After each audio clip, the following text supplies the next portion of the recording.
खडापारशीचा जो सुळका आहे ना, ती चढणारी मी पहिली महिला आहे. चॅलेंजेस काय असतात? हवा बदलली तर 3-3, 4-4 दिवस टेंटमध्ये बसायला लागतं. निसर्गाच्या पुढे तुम्ही काही करू शकत नाही. हिमालय सर करणं हे ट्रेकरचं स्वप्न असतं.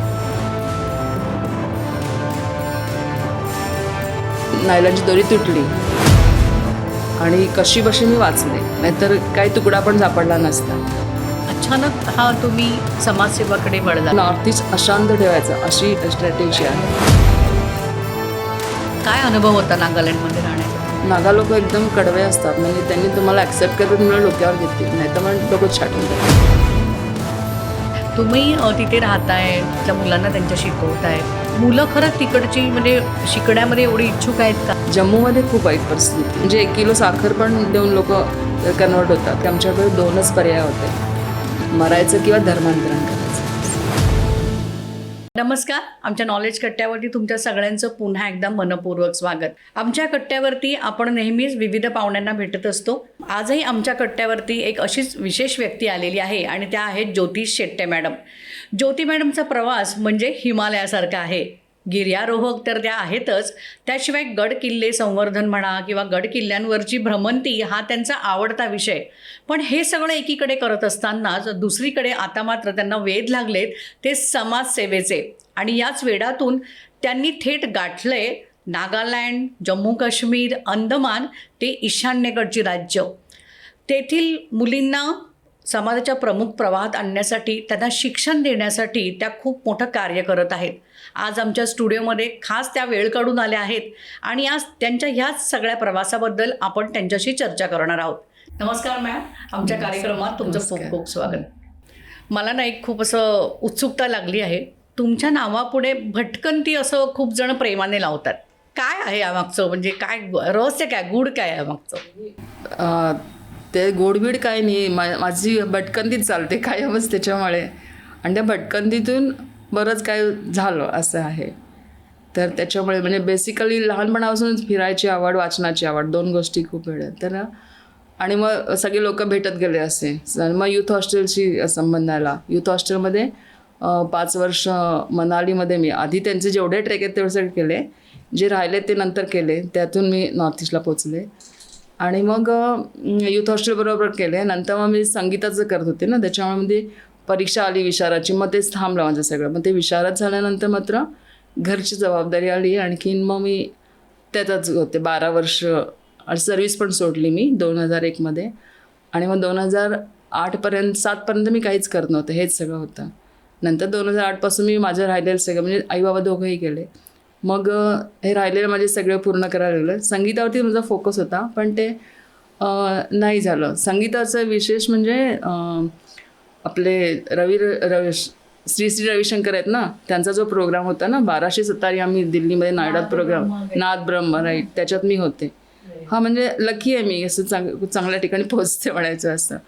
पण नंतर मग मी नॉर्थ ईस्ट राहिलं होतं म्हणून ते बघायला गेले. तर मग नॉर्थ ईस्ट फिरता फिरता ते कल्याण आश्रमशी जॉईन झाले आणि मग जात राहिले. मग तिथून मग अंदमान, आता जम्मू. तिथून तुमचा सगळा प्रवास सुरू झाला. तुम्ही अनेक म्हणजे गड किल्ले त्यांच्यावर भ्रमंती केलेली आहे, तुम्ही ते सर केलेले आहे असं म्हणता येईल मला. खडापारशीचा जो सुळका आहे ना, ती चढणारी मी पहिली महिला आहे. मी त्या जगात माहिती आहे, कारण तिथे कोणी नव्हतं. खरंच हे नवी चांगली माहिती. म्हणजे मला हे विचारायला तुम्हाला आवडेल मॅम, की हे जे गड तुम्ही चढतायत, गडांचे जे सैर करतायत, तर इथे सगळ्यात तुम्हाला कठीण वाटलेला महाराष्ट्रातला कुठला गड आहे, कुठला किल्ला आहे असा? नाही, तसे कुठलेच कठीण नसतात. म्हणजे आम्ही कसं वेल प्रिपेअर्ड आणि मेंटली प्रिपरेशन सगळ्याला लागतं, बाकीचं कठीण नसतं. खडापारशी जेव्हा क्लाइंब केलं ना, तेव्हा चांगल्या ग्रुप बरोबर आहे मी होते, तर त्यांनीच मदत केली म्हणून जाऊ शकलं. म्हणजे त्या ते झुमार कसं वापरायचं ते पण माहिती नव्हतं, पण ते कसंही मॅनेज करून मी पोहोचले. ट्रेनिंग वगैरे घेऊन सगळी ट्रेनिंग मी बेसिक कोर्स केला आहे माउंटेनिअरिंगचा मनालीला. हां, ते सगळं घेत तुमची म्हणजे तुमची ही सैर सुरू असते. नाही, आता लाईफच ट्रेकिंगचं आहे, म्हणजे तिथे जम्मूत राहायचं. अजूनही ट्रेक करता तुम्ही? नाही, आता वेळच नसतो ना. आता तुमचं वय किती आहे तरी?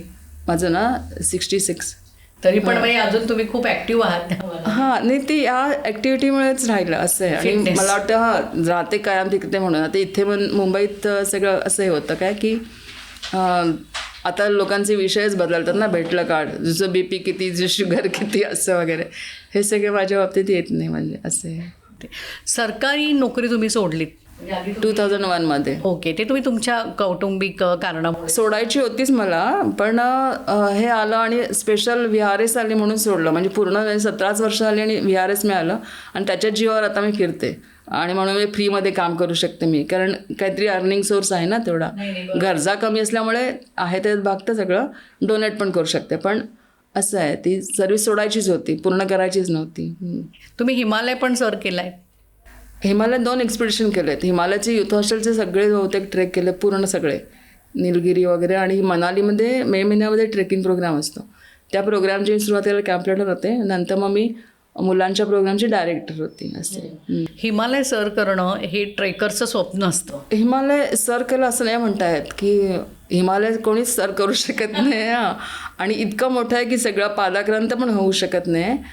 पण प्रयत्न असे 2 एक्सपिडिशन पण केली, म्हणजे गडावर नाही म्हणतात, पीकवरती जायची अशी 2 एक्सपिडिशन. चॅलेंजेस काय असतात म्हणजे हिमालय? तिथलं वातावरण सतत बदलत असतं. चॅलेंजेस म्हणजे निसर्गाच्या पुढे तुम्ही काही करू शकत नाही, ते तुम्ही तेव्हा जाऊन समजतं ना की आपण काही करत नाही. आणि हवा बदलली तर बसायचं 3-3, 4-4 दिवस टेंटमध्ये बसायला लागतं. आणि खाण्यापिण्याचे पण कधी हाल होऊ शकतात, सगळं होतं. स्ट्रॉंग होता तुम्ही, आयदर स्ट्रॉंग होता किंवा कमकुवत होता. आणि स्ट्रॉंग झाले. तेच की कुठल्याही परिस्थितीत राहायचं. तुमच्या तुमच्या या प्रवासामध्ये हिमालयाची चढाई करणं म्हणा किंवा गडकिल्ल्यांवरती जाणं म्हणा, याच्यामध्ये असे काही प्रसंग आले आहेत का की जिथे तुम्ही थोडंसं काय म्हणतो आपण, तुम्ही साहसी आहातच असं, पण कधी कुठेतरी घाबरल्यासारखं झालंय, कुठेतरी बाबा आपण नाही, असं 2-3दा झालं की म्हणजे हे जे आहे ना, मांगीतुंगी म्हणून आहे नाशिकच्या जवळ, तिकडे वरून घसरलं ते खाली, पण फक्त हाताला लागण्यावरती निभावलं. नंतर इकडे पण एक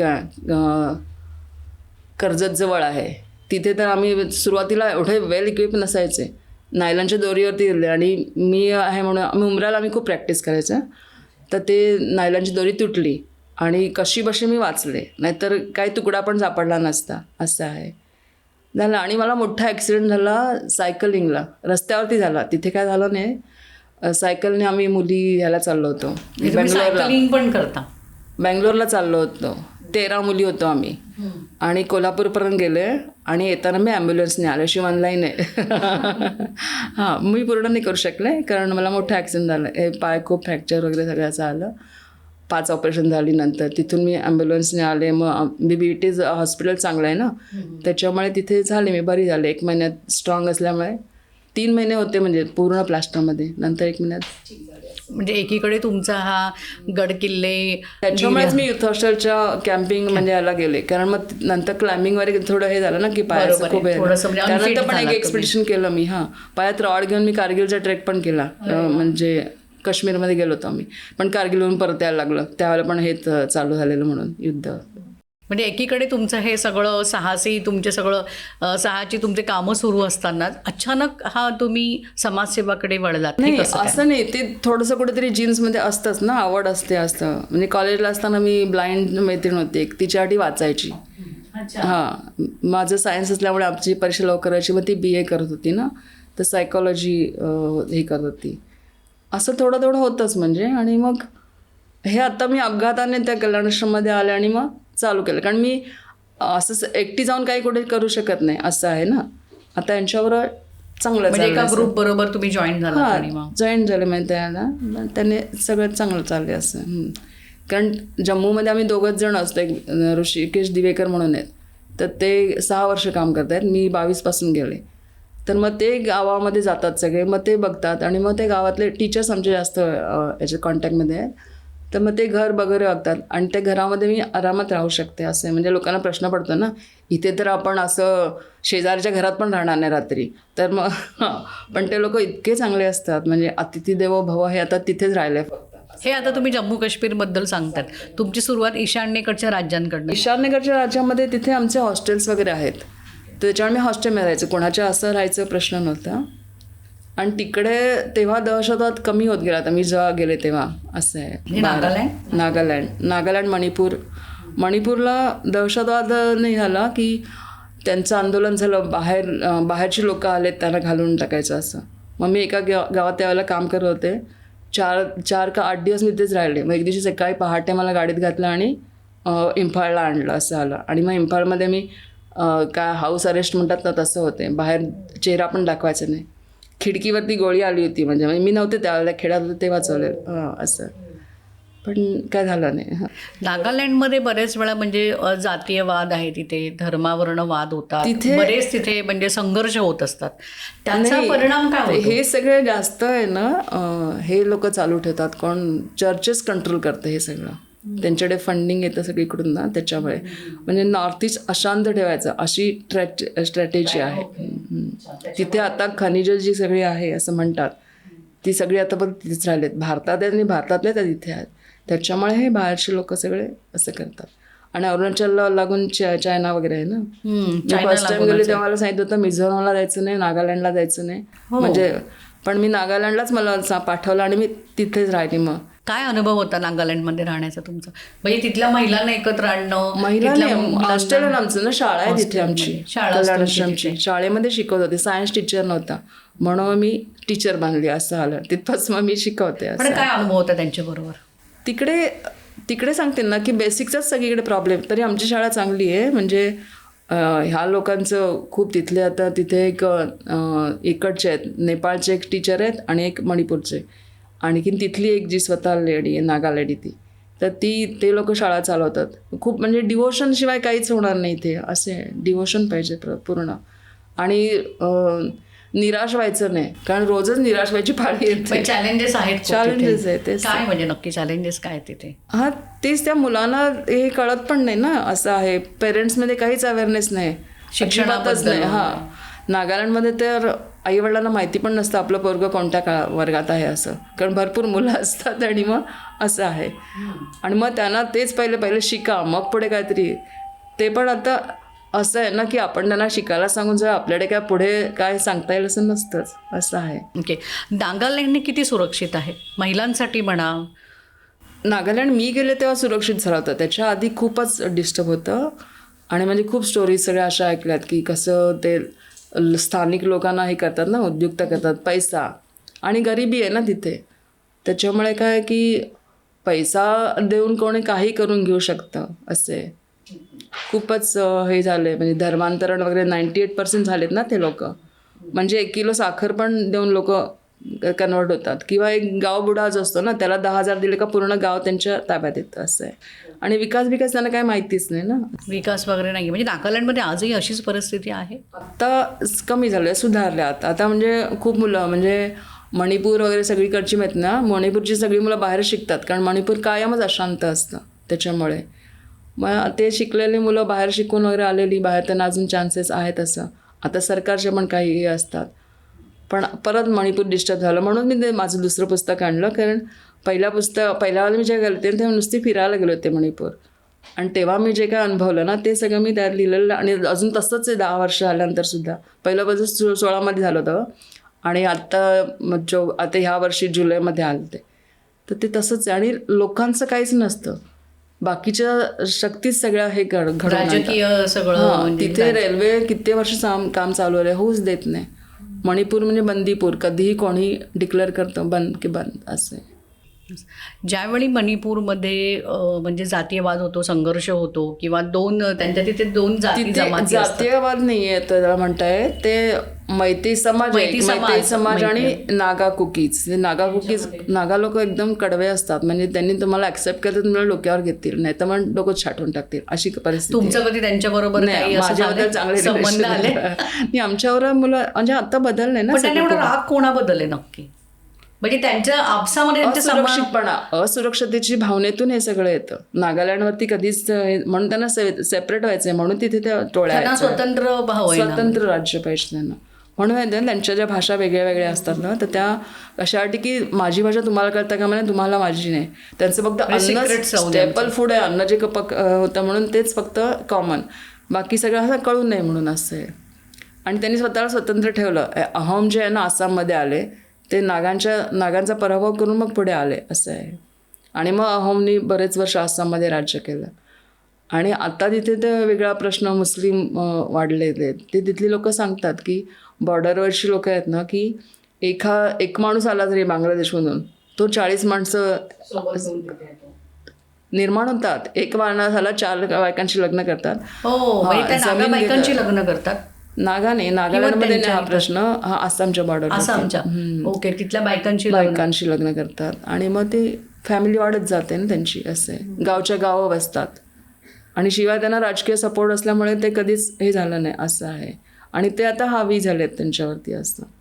आसाममध्ये बोडोलँड हा एक वेगळा प्रश्न आहे असं आहे. ते आता शांत आहे थोडं असं आहे. आणि मग ज्यांना अशांतता ठेवते ते असे प्रश्न निर्माण करतात असं आहे. हा असं सरकारी योजना पोहोचतात का तिथे? तुम्ही आता इतकी वर्ष तिथे राहताय, अनुभव घेताय. आहेत पण अजून आरोग्य नाही, आरोग्याच्या नाहीत. ते डॉक्टर्स जात नाहीत तिथे. शिकलेले लोक सुद्धा राहत नाहीत ना परत. म्हणजे मला ते बरं नाही वाटत की ज्यांनी शिकले त्यांनी तिथे राहिलं, काम केलं तर जास्त चांगलं होईल ना. पण ते तसं होत नाही. ते त्यांचं बाहेर राहतात. जसे इव्हन जम्मूमध्ये पण बन्नी म्हणून आमचं जे एक ठिकाण आहे तिथे MBBS झालेले भरपूर लोक आहेत. पण तिथलं जे हेल्थ सेंटर आहे मोठं गव्हर्नमेंटचं ना, तिथे MBBS डॉक्टर नाही. ते लोक तिथे राहत नाहीत. मग यांना पुन्हा शहरांमध्ये यावं लागतं. शहरामध्ये येतात ते राहतात. म्हणजे स्वार्थीपणा ना असं आहे. कोणी म्हणजे शहरात येऊन लोक तेच शिकतात आपल्याकडून की स्वार्थी बनायचं असं आहे. तुम्ही तिथे राहताय काही म्हणजे अशा वेळी अशा लोकांबरोबर राहणं हे कधीतरी जीवावरती पण बेतणारं असतं असं होतं? ते लोक म्हणजे प्राण हे करून करतील, म्हणजे त्यांच्या प्राणपणाला लावतील माझ्यासाठी असं. आपलं एवढं काय नाही.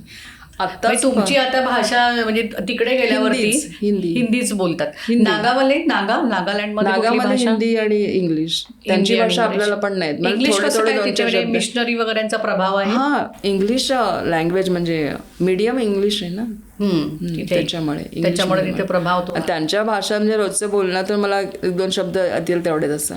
जम्मूमध्ये पण मुलांच्यामुळे मला येतात शब्द, पण आपण बोललं का ते हसतात. हां, ते म्हणत गोड वाटतं तुमच्याकडे बोललेलं असं. मग पुढे अजून काय जात नाही आपली गाडी असं होतं. जम्मू काश्मीर संवेदनशील ते राज्य आहे. ज्यावेळी देशामध्ये कुठल्याही दहशतवादी हल्ले होतात, दहशतवादी कारवाया होतात, त्याचं कनेक्शन थेट जम्मू काश्मीरशी जोडलं जातं. तुम्ही जम्मू काश्मीरमध्ये गेल्या अनेक वर्षांपासून राहत आहात, तर त्याचा काय परिणाम होतो तिकडच्या लोकांवरती? तुम्ही जो जवळून बघितला आहे. आता काश्मीर जे आहे ना ते शांत आहे. काश्मीरमध्ये संपूर्ण बंदी, तिथे कोणी येत नाहीत. म्हणून आता उधमपूर म्हणून जिल्हा जो आहे, मी 24मध्ये उधमपूरला होते तर, आणि तिथे असं असतं ना टेरेन म्हणजे खूप इतकी घनदाट हे वगैरे झाडं, आणि तुम्ही किती ठिकाणी हे लक्ष ठेवणार ना. आणि तिथले लोकल लोक मदत करतात त्यांना. आणि अंधाराच्यातून ते दहशतवाद्यांना लोकल तिकडचे स्थानिकच मदत करतात. मी यावर्षी बदनोता म्हणून तिथे गेले ना, पहिले बॉर्डरवरच आहे, तर तिकडे चालूच होतं. माहिती मला 1-2 सांगितलं पण जाऊ नको असं. म्हटलं मला काय नाही असं, मी घाबरत नाही. तर तिथे गेले आणि तुम्ही ते आर्टिकल वाचलं पूर्ण तुम्हाला कळेल. म्हणजे तर तिथे दहशतवादी हिरानगर म्हणून जवळ आहे. हिरानगरमध्ये ते अंधाऱ्या रात्रीमध्ये त्या ह्याच्यातून येतात, नाले वगैरे ह्याच्यातून, आणि मग लोकल लोक त्यांना आश्रय देतात, पैसा, आणि मुस्लिम आहेत म्हणून. आणि मग ते लोक असं करतात की जवानांच्यावर गाड्या एका गेल्या जुलैमध्ये हे झालं, अडवल्या जवानांनी गाड्या त्यांच्या लोकलने, आणि ऑलरेडी दहशतवादीवरती बसलेले होते. त्यांनी गोळ्या मारल्या आणि 6 लोक मारले गेले असं आहे. आत्ता मी गेल्यानंतर सुद्धा 3-4 तिथे होते. मग ते असं कामावरती यायचं की दिसले, शेतात दिसले, नाल्यामध्ये दिसले असं. पण मी सांगितलं ना की त्या लोकांचं लाईफच इतकं कठीण असतं का चर्चा करत बसत नाहीत. ते काय सोल्युशन काढायचं तेवढं काढायचं, कारण रात्री इथे बाहेर पण पडू शकत नाही असं. रात्री म्हणजे तो जेव्हा हल्ला आला तिथे त्या शाळेमध्ये मोठा तळ झाला, आता खूपच मोठा तळ आहे, तर त्यांची गस्त वगैरे चालू असते, सतत ड्रोन फिरत असतात असं आहे. पण जेंट्स लोक बाहेर पडत नाहीत. पण नंतर मला तिथे राहणं धोक्याचं असं वाटलं, आणि त्या लोकांनी पण सांगितलं की नको, आम्ही तुझ्यासाठी काही करू शकणार नाही. त्याच्यामुळे मग मी सोडायला लागलं. म्हणजे मी 6-7 दिवसच होते. तर मला न्यायला जी गाडी आली ना, ती गाडीसुद्धा अडवली, वरती येत नव्हती.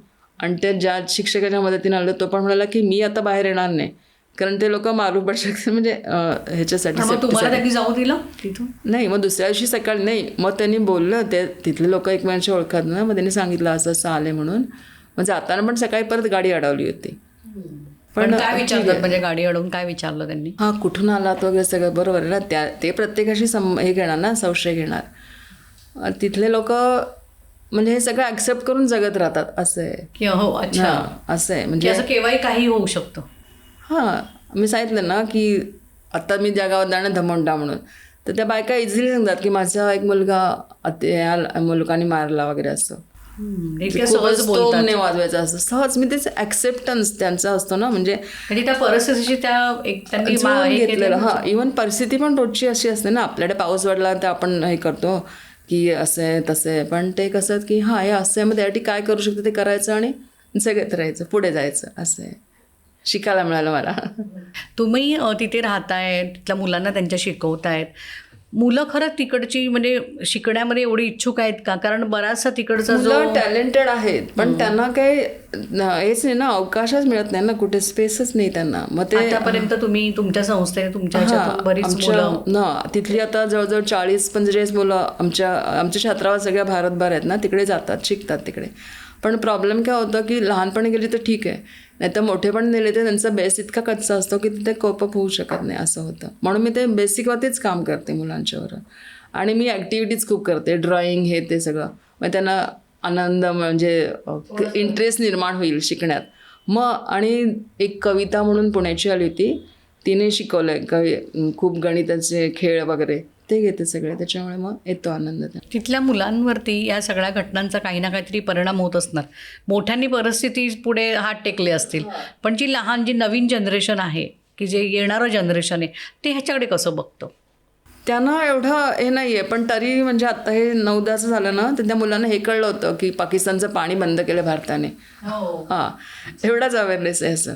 आणि हां, त्यांच्यावर परिणाम असा आहे ना की ती सगळी मुलं म्हणतात की आम्ही हे जाणार, आर्मीत जाणार आणि मारणार सगळ्याला पाकिस्तान. म्हटलं तुम्ही मोठे होईपर्यंत पाकिस्तान नको आहे आपल्याला की म्हणजे त्यांच्या मुलांमध्ये सुद्धा ही एक इम्पॅक्ट होतो की आम्हाला हे व्हायचंय, आर्मीत जायचंय, मारायचं सगळ्यांना पाकिस्तानला. त्यांनी आधी खूप झेललंय ना सगळं, असं आहे. बरोबर आहे. काश्मीरी पंडितांना कधी भेटतात? नाही, माझे ते काश्मीरचे लोक नाही कोणी माझ्या ह्याच्यात कॉन्टॅक्ट. तर जम्मू आणि इकडेच तुमचं म्हणजे कार्यक्षेत्र आहे. कधी प्रयत्न केलाय तुम्ही तिथे? नाही, मी स्वतः काश्मीरला 3दा जाऊन आले. त्या ट्रेकिंगला कारगिलवरून परत आलेली. लेहला मी 2दा जाऊन आले. लोक सगळी चांगले असतात. माझं काय तेच म्हणणं आहे ना की लोकांचं मनामध्ये काय द्वेष आणि हे असं नसतं. आता मुस्लिमांना असतील माहिती ना मला, पण ते चांगले असतात आणि सगळेच भारतामध्ये असं आहे. आता मी येताना मला डायरेक्ट तिकीट नाही मिळालं नाही म्हणून मी अमृतसरून आले ना, तर मला ते गेट सापडत नव्हतं. तर ते तिथला मुलगा सरदारजी म्हणाला की आप यहाँ आए और हम आपको मदद नहीं करें, ऐसे कैसे होंगे, आपका बेटे जैसा हूँ मैं, मग तो मला घेऊन गेला तिकडे. आपण घाबरतो पण कुठेही जाणं असं आहे. इवन तिकडे पण असंच आहे. म्हणजे माहिती ना, मला कोणी मुस्लिम भेटले नाहीत, पण ते काय सगळे वाईट नसतात. कारगिलवर मी आले तेव्हा असा अनुभव आला होता. आम्ही अडकलो होतो जम्मूमध्ये आणि सगळी हॉटेल वगैरे बंद होती. म्हणजे केव्हा हे आपलं 96 सांगते मी. तर बसमध्ये त्या दिवशी रस्त्यात 3 ॲक्सिडेंट झाले होते, तर बसमध्ये तीच लोकं चढली होती. तर एक असं बँडेज वगैरे केलेलं होतं. तर आमचं बोलणं चाललं, आम्ही 2घीच जणी गेलो होतो, मनाली मार्गे गेलो होतो लडाखला. तर तो म्हणाला माझ्या घरी चला, माझे आईबाबा आहेत. माझी मैत्रीण काय तयार नाही झाली की आपण मुस्लिमच्या घरी जायचं नाही. असं सगळे वाईट असं पण नाही ना, असं आहे. आत्ता आणिच सगळी परिस्थिती आता थोडी परिस्थिती म्हणजे आणखीनच थोडंसं तणावपूर्ण नाही. हां, पण नाही, आता मला वाटतं काश्मीरमध्ये शांत आहे, पण हे उधमपूर, दोडा, आता मी जिथे जाणार आहे दोडा डिस्ट्रिक्ट, तिकडे पण आहे. तिकडे आता ते लोक नवीन मार्गाने येत आहेत, असे भुयारं करून वगैरे असे येतात. तुम्ही इतक्या संवेदनशील म्हणजे क्षेत्रामध्ये काम करत आहात. नागालँड म्हणा, मणिपूर म्हणा, आसाम, म्हणजे हे सगळे संवेदनशील क्षेत्रच आहेत.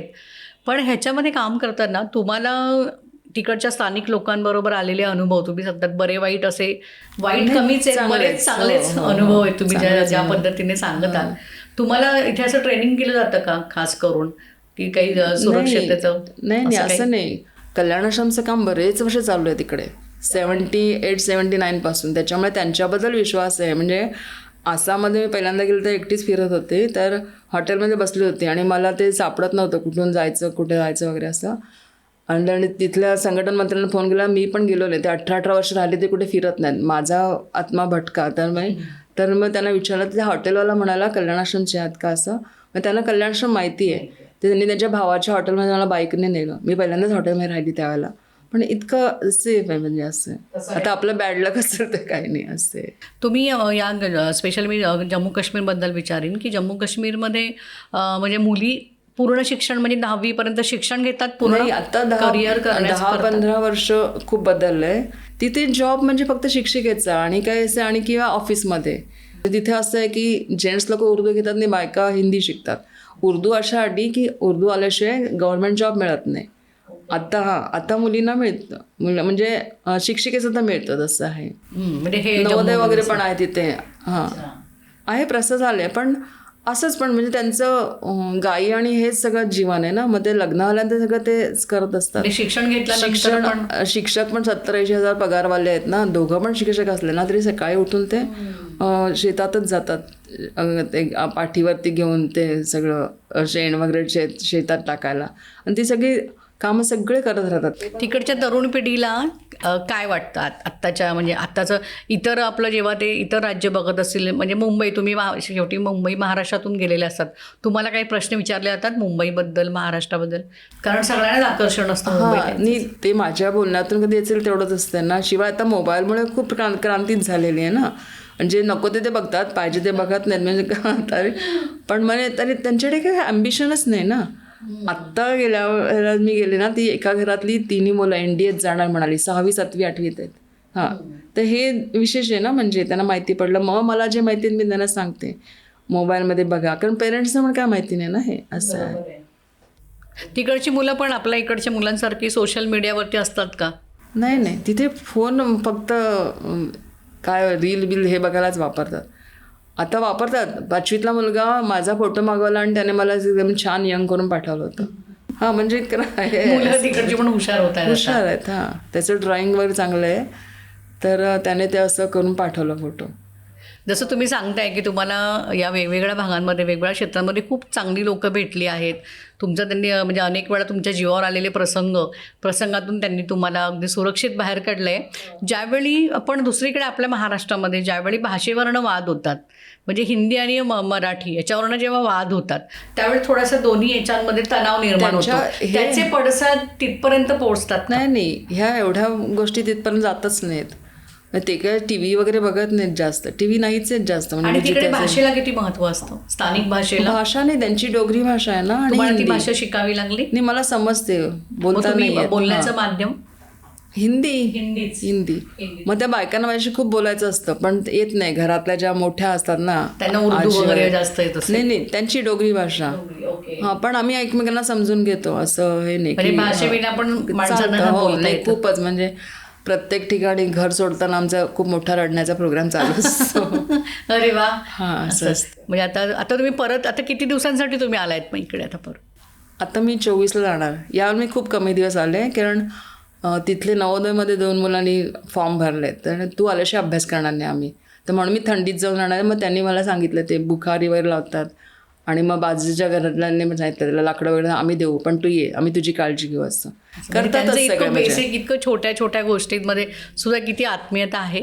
खूपच आत्मीयता. तुम्हाला समजा पुन्हा महाराष्ट्रात काम करण्याची, म्हणजे पुन्हा महाराष्ट्रात चांगलं काम मिळालं आणि तुम्हाला चॉईस दिली, जम्मू किंवा नागा, आसाम, तुम्ही कुठे जाण्याला सिलेक्ट करा? मी तिकडेच जाणार. मी महाराष्ट्रात नाही. म्हणजे माझे सगळेच घरचे आणि मित्रमंडळी आणि सगळे सांगतात इकडे बघ तू काम, इथे पण खूप काम आहे. असं म्हणजे एज्युकेशनचं मी म्हटलं ना, त्यामुळे इकडे पण अशी परिस्थिती खूप ठिकाणी आहे. म्हटलं नाही, मला बेसिकली हेच आहे की मला हिमालयात राहायला आवडतं, म्हणूनच मी जाते आणि मी एन्जॉय करते. मी काय काम बिम करते असं मला वाटत नाही. असं तुम्ही अगदी आनंदाने तिकडे काम करताय, तिकडच्या लोकांबरोबर परिस्थिती आहे त्याच्यात मी मजेत असते. असे पुढे काय अजून पुढे काय करायचं आहे तुम्हाला? आतापर्यंत तुम्ही किती मुलींना म्हणजे हे केलेलं आहे, शिक्षित होऊन त्या मोठ्या युनिव्हर्सिटीजमध्ये ॲडमिशन घेतलेत? हां, अंदमानमध्ये मी 4 वर्ष होते ना हॉस्टेलमध्ये. तर पहिल्याच वर्षी एक मुलगी तिकडची मी गेले तेव्हा ती 10वीत होती. मग ती 12वीत ती शार्प आहे म्हणून मग तिला आयला पाठवलं आग्र्याला ती युनिव्हर्सिटीत ते शिकली, पहिली आली वगैरे. आणखी नंतर ती IASची तयारी करते आता दिल्लीमध्ये. एक मुलगी BPE झाली होती, तिला इथे आणून अमरावतीला आणून तिने BPEd पण केलं आणि MPEd पण केलं. आणि परत गेले ते म्हणजे एकीने MBA केलं. म्हणजे मुलांमध्ये टॅलेंट खूप आहे तिकडच्या. टॅलेंट आहेच, प्रश्नच नाही. पण तरी ते जे बऱ्यापैकी अवेअरनेस आहे. जम्मूच्यावर लोक पाठवायलाच तयार नाहीत. कारण आता माझ्यावर आम्ही सैनिकांना राखी बांधायला गेलो ना, तिकडे इकडच्या मुलींना पण नेलं होतं मी 2-3.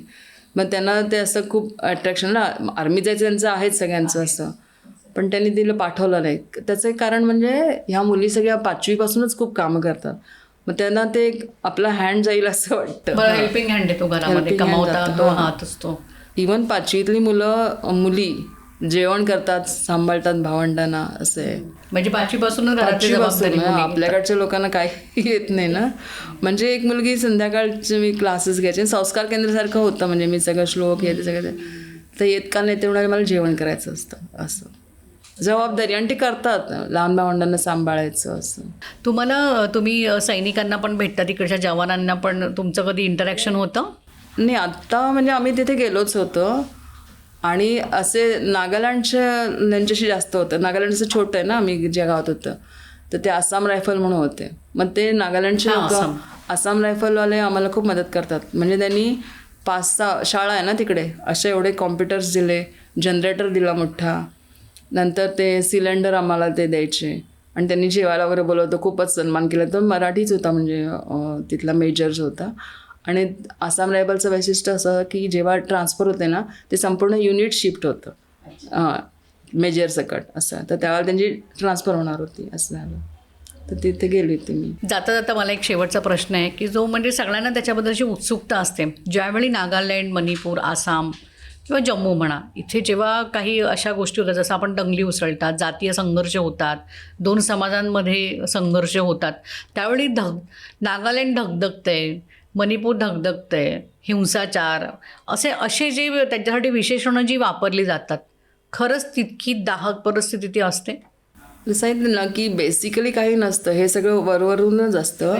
पण हां, जम्मूमध्ये खूप वाईट परिस्थिती. म्हणजे आमच्यावर सगळे शिक्षकच आहेत ना, तर 22मध्ये मला त्यांनी सांगितलं की आमच्याकडे 2च पर्याय होते, मरायचं किंवा धर्मांतरण करायचं, असं. एवढी वाईट परिस्थिती. आणि आपले लोक पण त्यांना राहायला जागा देतात ना. आपण कुठे मुस्लिम वस्तीत जाऊन राहू शकणार नाही, पण तिथे जागा दिली, एक आला का मग बाकीचे येतात आणि सगळं तेच असतं. आता त्याला खूप आळा बसलाय सगळ्या गोष्टीला, खूप बदललं. 370 नंतर खूप सगळं बदललंय. ज्यावेळी नागालँड, मणिपूरमध्ये हिंसाचार उसळला होता, महिलांची नग्न करून त्यांची धिंड काढण्यात आली होती, त्यावेळी तुम्ही तिथे होता? नाही, मी नव्हते. मी फक्त त्यांचं जे आंदोलन झालं ना की परप्रांतीयांचे, त्यावेळेला होते. आणि म्हणून मला ते झाकून ठेवलं सांगितलं ना. मग थोडीशी ठीक झाल्यानंतर मी आसाम मार्गे आले, म्हणजे मणिपूरहून आसामने, आसामवरून मुंबईत आले, असे. म्हणजे अतिथी देवो भव आपण आपल्या इकडे जे म्हटलं जातं, ती लोक त्याला शब्दाला मात्र खूपच. म्हणजे जम्मू काश्मीरमधले तर खूपच. जम्मूमध्ये आहेत ना गद्दी लोक आहेत जनजातीचे. आम्ही जास्त जनजाती लोकांच्यासाठीच काम करतो. ते सगळे राजस्थानहून वगैरे आलेले आहेत, ते त्यांना राजपूत म्हणतात तिकडे. ते सगळे मेंढपाळ खूप मोठे असं. हां, त्यांचं कल्चर ते सांभाळून असतात सगळे, खूप हे. मॅम, तुमचा हा जो प्रवास आहे पूर्णपणे, हा आम्ही तर ऐकलाच आहे, आमच्या प्रेक्षकांना देखील नक्की ज्योतिताईंचा हा प्रवास, त्यांना नागालँड, आसाम आणि इतर ठिकाणी येणारे अनुभव आज त्यांनी आपल्याबरोबर शेअर केलेत. याच्यातून नक्कीच आपल्याला देखील बरीच माहिती मिळाली असेल. मॅम, तुमच्या पुढच्या कारकिर्दीसाठी, तुमच्या पुढच्या कार्याला आमच्या टीमतर्फे खूप खूप शुभेच्छा. तुम्ही दखल घेतलीत माझी, एक खूप मोठं काम आहे. थँक्यू. धन्यवाद.